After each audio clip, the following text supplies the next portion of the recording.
कलकत्ता से 400 किलोमीटर दूर नोआखली, आज के बांग्लादेश में पड़ने वाला ये छोटा सा जिला हिंदुओं के सबसे बड़े नरसंहार का स्मारक है। वो शरद पूर्णिमा का दिन था। बंगाली हिंदू इस दिन पारंपरिक रूप से माता लक्ष्मी की पूजा करते हैं। इसे बंगाल में कोजागरी पूजा के नाम से जाना जाता है। 10 अक्टूबर वर्ष 1946, स्थान नोआखली, बंगाल। सूफी दरगाह दायरा शरीफ के खादिम पीर गुलाम सरवर ने 20,000 मुसलमानों को संबोधित करते हुए कहा, अपने खेतों में तुम जो चावल उगाते हो उसे कौन खाता है? हिंदू खाते हैं। हिंदुओं की औरतें सुंदर क्यों होती हैं? क्योंकि उन्हें अच्छा खाना मिलता है। हमारी औरतें बीमार पड़ती हैं तो उन्हें अपने हाथों से कौन टटोलता है? हिंदू डॉक्टर। सामने नाराए तकबीर, अल्लाहू अकबर चिल्लाती हजारों मुसलमानों की भीड़ थी। कसम खाई गई कि नोआखली में हर काफिर और कुफ्र के हर निशान को मिटा दिया जाएगा। बिल्कुल वैसे ही जैसे लगभग 2 महीने पहले कलकत्ता में डायरेक्ट एक्शन डे के नाम से हुआ था। कलकत्ता की ही तरह हाथों में चाकू और गंडासे लिए जिहादी भीड़ ने चुन चुन कर हिंदू पुरुषों को मारना और हिंदू महिलाओं से बलात्कार शुरू कर दिया। हिंदुओं की दुकानों और मकानों में आग लगाया जाने लगा। हिंदुओं से कह दिया गया था कि जिंदा रहना है तो उन्हें इस्लाम कबूलना होगा। जस्टिस जीडी खोसला ने भारत के विभाजन पर अपनी पुस्तक स्टर्न रेकनिंग में लिखा है, भीड़ ने नारायणपुर के जमींदार सुरेंद्र नाथ बोस के मकान पर हमला बोला। वे परिवार के साथ छत पर चले गए। दंगाइयों ने घर में आग लगा दी। घर जलने लगा तो सुरेंद्र बाबू ने छत से छलांग लगा दी। वे दंगाइयों के सामने ही गिरे। उन्मादी मुसलमानों ने उनके शरीर के टुकड़े टुकड़े कर डाले और उनका कटा हुआ सिर पास में ही खड़े पीर गुलाम सरवर को भेंट किया। ऐसा नहीं है कि नोआखली के हिंदुओं ने प्रतिरोध नहीं किया। हिंदू महासभा के नेता और वकील राजेंद्र लाल रॉय चौधरी ने लोगों को संगठित करके संघर्ष का प्रयास किया, लेकिन वे सफल नहीं हो पाए। उनके घर को भी जला दिया गया। मजहबी दंगाई राजेंद्र लाल रॉय चौधरी को अपने साथ ले गए। बाद में उनका कटा हुआ सिर सूफी गुलाम सरवर को पेश किया गया। उनकी 2 बेटियों को मौलवियों ने आपस में बांट लिया। कलकत्ता में डायरेक्ट एक्शन डे के विरोध में गोपाल पाठा ने हथियार उठाया था।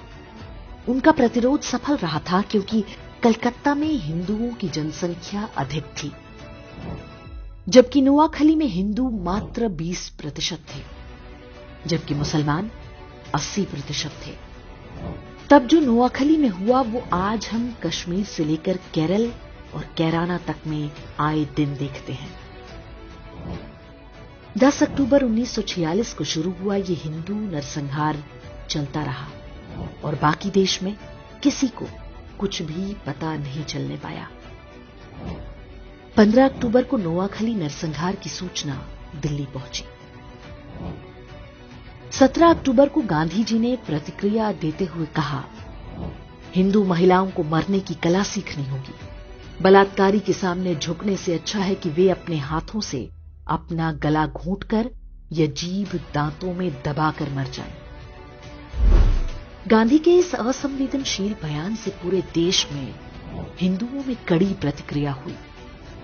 इसलिए अगले दिन उन्होंने प्रार्थना सभा में अपने विचारों को और भी स्पष्ट करते हुए कहा, कल मैंने कहा था कि हिंदू महिलाएं अपना गला घोंटकर या जीभ दांतों से काट कर मर जाएं, लेकिन मुझे बताया गया है कि ऐसा करने से आत्महत्या संभव नहीं है।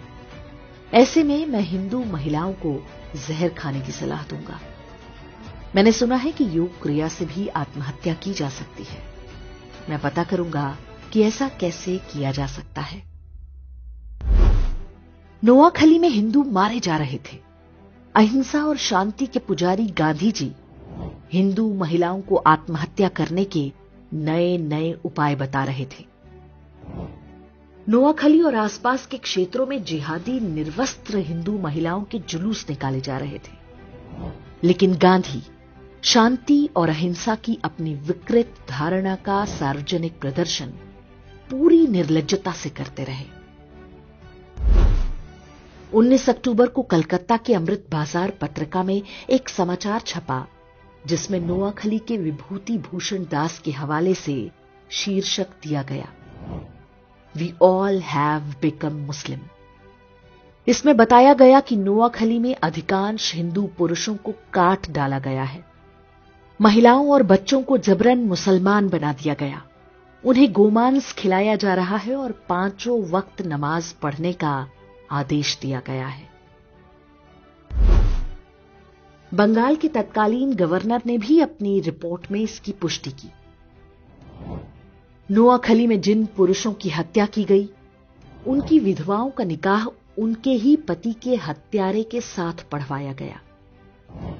बूढ़े मौलवियों की गिद्ध दृष्टि छोटी बच्चियों पर थी, जिन्हें वे अपनी हवस का शिकार बना सके। गांधी के कहने पर कांग्रेस के तत्कालीन अध्यक्ष आचार्य कृपलानी और उनकी पत्नी सुचेता कृपलानी नोआखली के दौरे पर गईं। आचार्य कृपलानी ने अपनी पुस्तक Gandhi his life and thoughts में लिखा है कि हमारी मुलाकात बंगाल के मुख्यमंत्री सुहरावर्दी और गवर्नर फ्रेडरिक बरूद से हुई। जब मैंने हिंदू महिलाओं के अपहरण और बलात्कार की बात पूछी तो गवर्नर बरूद ने उत्तर दिया, ये तो होना ही था। हिंदू महिलाएं मुस्लिम महिलाओं की तुलना में अधिक सुंदर होती हैं। मेरा मन किया कि मैं उन्हें वहीं पर पीट दूं, लेकिन मैंने खुद को रोक लिया। सुचेता कृपलानी ने कुछ हिंदू महिलाओं को बचाकर राहत कैंपों तक लाने में सफलता पाई।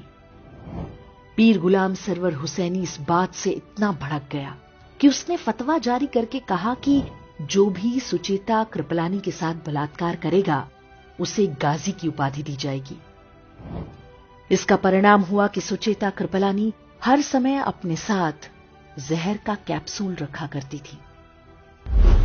नोआखली नरसंहार शुरू होने के पूरे 1 महीने बाद गांधी ने वहां का दौरा किया।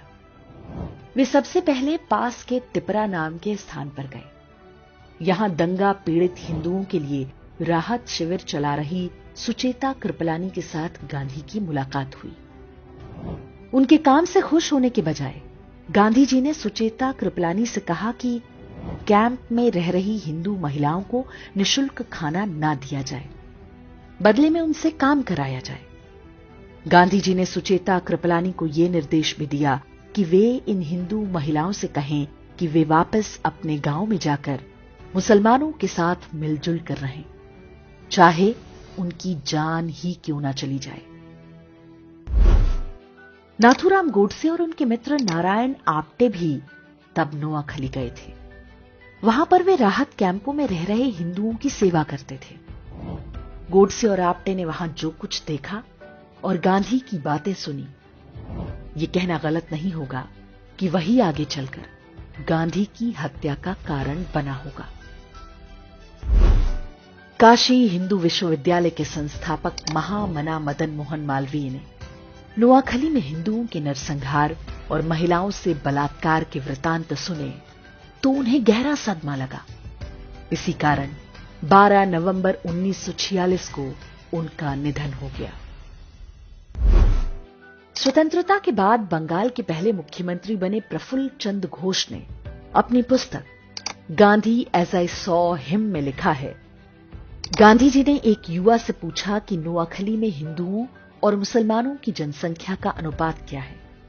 युवा ने उत्तर दिया, हिंदू 20% हैं और मुसलमान 80%। गांधी जी ने पूछा, जमीनें किस अनुपात में हैं? युवक ने बोला, 80% जमीनें हिंदुओं की हैं और 20% मुसलमानों की। तब गांधी ने कहा, संघर्ष का असली कारण यही है। अर्थात जिस व्यक्ति को राष्ट्रपिता बताकर देश पर थोप दिया गया, उसने जिहादियों के हाथों हिंदुओं के नरसंहार को आर्थिक असमानता से जोड़ दिया। जबकि नोआखली में रहने वाले हिंदुओं में बड़ी संख्या अनुसूचित जातियों की भी थी। ये लोग बहुत निर्धन थे। जिहादियों ने उनके भी पुरुषों की हत्या की और महिलाओं के साथ बलात्कार किया। लेकिन गांधी का ध्यान केवल जिहादी हिंसा का बचाव करने पर था। इसमें वो बहुत हद तक सफल भी रहे। स्कूली इतिहास की पुस्तकों में भी नोआखली नरसंहार को अमीर और गरीब के संघर्ष की तरह दिखाया जाता है। आज भी देश में अधिकांश लोग नहीं जानते कि नोआखली में क्या हुआ था और कैसे। वही हत्यारी मानसिकता आज भी देश भर में फल फूल रही है। 15 अगस्त 1947 को देश स्वतंत्र हो गया। बंटवारे में नोआखली पूर्वी पाकिस्तान के हिस्से में चला गया। वहां पर हिंदुओं का नरसंहार जारी रहा। अब तो कोई रोकने टोकने वाला नहीं था। आधिकारिक आंकड़ों के अनुसार इस नरसंहार में 5000 हिंदुओं की हत्या हुई। हालांकि दावा किया जाता है कि वास्तविक संख्या 50,000 से कम नहीं होगी। वर्ष 1946 में नोआखली में लगभग 4 लाख हिंदू रहते थे। उनमें से 95% को बलपूर्वक इस्लाम कबूल करना पड़ा। शरद पूर्णिमा या कोजागरी के दिन माता लक्ष्मी के 8 रूपों की पूजा की जाती है। इन्हें अष्टलक्ष्मी कहते हैं। इनमें से एक रूप वीर लक्ष्मी का है। इस रूप में माता धन धान्य के साथ अपने हाथों में चक्र, गदा और धनुष बाण भी धारण करती हैं। यह संदेश है कि धन तभी तक सुरक्षित है जब हाथों में शस्त्र और शास्त्र दोनों हों। शस्त्र केवल पूजने के लिए नहीं, प्रयोग के लिए है। चारों ओर से असुरों से घिरा हिंदू समाज जब तक इस बात को नहीं समझेगा, नोआखली जैसे नरसंहारों के लिए अभिशप्त रहेगा।